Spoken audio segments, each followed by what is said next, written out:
Hi, I'm Jeff. I'm Andrew. And we're back with the mid-set video update. Today, we'll be talking about the next expansion, Monuments of Power, and giving you an update on some cool stuff heading your way before the end of the year. Let's dive right in. First off, a big welcome to all the new and returning players who joined the game during Call of the Mountain. We've had a great time seeing your new Targon-inspired builds, whether you're soaking in the sunlight or bringing down the mountain with Aurelian Soul. But the journey to Targon isn't over yet.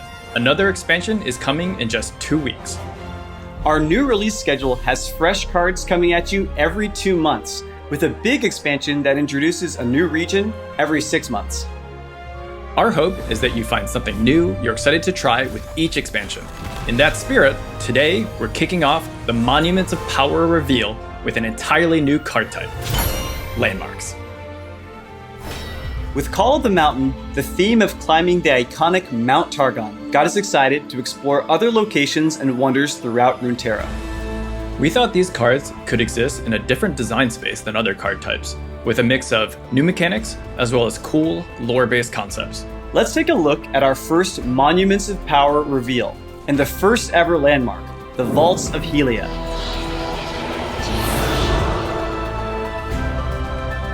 Landmarks are cast with regular mana and take up space on the board, but you won't be using them to attack, block, or take damage. Instead, each landmark has a unique, ongoing effect that can shape the entire game. For example, at the start of each round, the Vaults of Helia sacrifice your strongest unit to summon another from your deck that's 1 cost more. Spooky! Landmarks aren't units, so only certain cards will be able to interact with them. However, a few existing Call of the Mountain cards will have their text updated to affect landmarks, like Falling Comet and Singular Will. For Monuments of Power, we're focusing on big, flashy landmarks, but their design is flexible enough that we can make smaller, even common landmarks in the future. Many will reshape the game in totally unique ways and encourage you to build entire decks around them. In addition to the next expansion, we also have another event coming up. Let's talk about what went well with our first big event, Spirit Blossom, and what we're continuing to improve for the next one. The Spirit Blossom Festival was a huge success.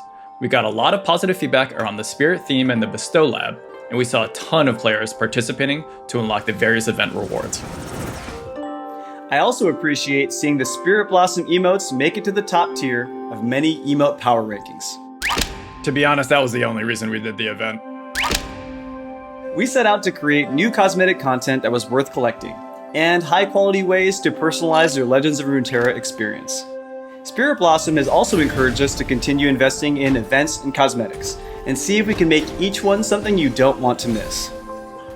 Our next event will be similar to Spirit Blossom, but we're also looking to make some adjustments based on your feedback.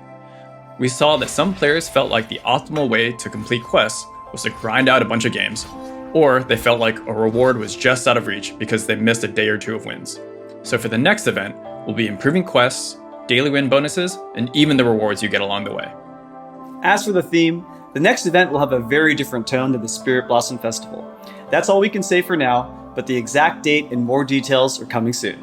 We have a few quick updates that didn't really fit anywhere else. So now it's time for the lightning round. What? Go, go, go, go! Okay, what's the deal with Spectator? In November, we're launching the initial version of Spectator. Watch your friends play in real time in any game with just a click. Eventually, we'll evolve this feature into a full-fledged Spectator mode to support tournaments and esports. Next question. Any news on cosmetics for cards? We're working on multiple types of card cosmetics. They aren't ready yet, but here's a quick look at the first type, which are called card styles. Card styles are cosmetic upgrades that can be earned for every card in Legends of Runeterra. You can focus on just unlocking styles for your faves, or go for a totally blinged out collection. More news on the other types of card cosmetics coming out at the start of 2021. Next. Last question, what is that and where can I get one?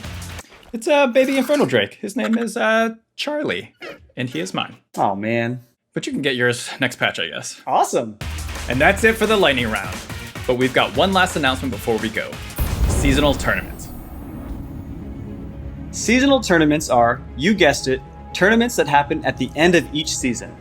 They're designed to be the apex of competition in Legends of Runeterra, exclusively for the best of the best and run fully in-game. Over 1,000 players in each global region will be able to compete. But to qualify, you'll need to either be one of the top-ranked players on your server, or one of the first players to complete the final gauntlet, which takes into account your performance in previous gauntlets throughout the season.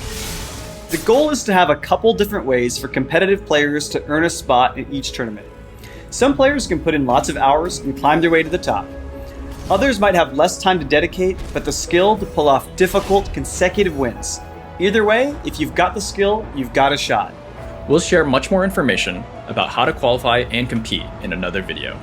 All you need to know right now is that the first tournament will take place at the end of the upcoming Monuments of Power season, around the second week of December. So if you plan to qualify through ranked, start building those decks and practicing those matchups right now. Whether you're climbing high in ranked or owning the arena in gauntlets, we want it to matter to you when you make it to the top. Seasonal tournaments are the ultimate way to prove you're the best in the card slinging biz. They're also the next step we're taking to build a path to professional play and a thriving competitive scene. Stay tuned at the start of next year for an update on the future of competitive Legends of Runeterra. We're almost at the end of the year, but there's still tons more to come. We've got 2 expansions, another event, and seasonal tournaments all headed your way in the next couple months. We're trying to bring you as much awesome stuff as we can before the end of 2020. As we said before, you can expect everything mentioned in these videos to grow and evolve over time. So we'll be looking to the Legends of Runeterra community for feedback as we go. Keep an eye out for more details on the upcoming event and seasonal tournaments. But in the meantime, look forward to some exciting new cards and strategies in the Monuments of Power expansion. Thanks for watching.